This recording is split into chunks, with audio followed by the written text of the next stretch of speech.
We're in the main Oshawa clinic right here.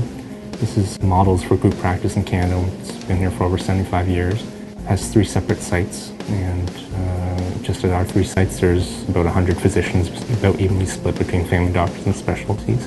And there's also the hospital and a few other fair-sized family medicine clinics in the area as well. So there's quite a large base to draw from. You get a very broad perspective in terms of your medical experience. You have opportunities to practice and learn in a variety of clinical settings, which I think is excellent. You also get a lot of individualized attention with your various programs. And family medicine is one of the highlight programs, in my opinion, in medicine at Queen's, and so there's a lot of good mentoring that goes on in family medicine with the various preceptors. They regard it as an important discipline.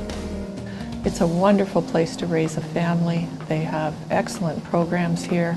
There's access to the lake. There's wonderful biking paths around here. Housing prices are the lowest in the GTA, which is real important when you're trying to start your practice.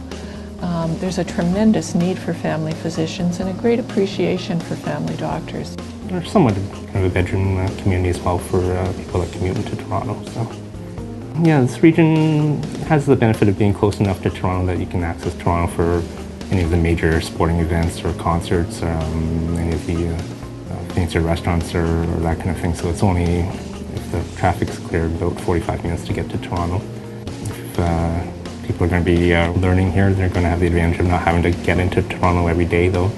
So we have that advantage. Some of the physicians that work in this area actually reverse commute, so they actually find it's a very easy drive to come from inside Toronto to this area every day, and it's not too taxing.